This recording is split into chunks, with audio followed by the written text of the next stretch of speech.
ఈ యుద్ధంలో సరే ఫస్ట్ ఎవరిని అడుగుతాడు? దుర్యోధనుడు. దుర్యోధన, నీకు సైనిక బలం కావాలన్నా లేకపోతే నేను సారథిగా కావాలన్నా? ఆలోచించుకోండి ఇద్దరు. ఫస్ట్ దుర్యోధన ఛాన్స్ ఇస్తాడు. మొదట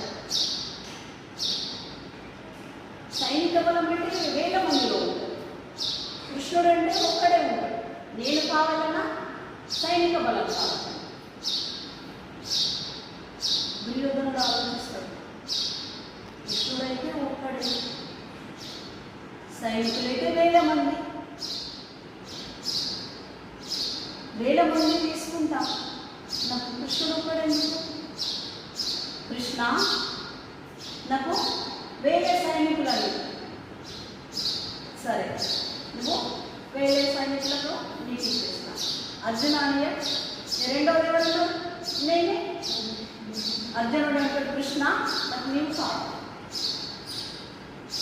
కృష్ణుడే కావాలి, నాకు నీవు కావాలి కృష్ణ, నాకు సైనిక బలంతో నాకు అవసరం.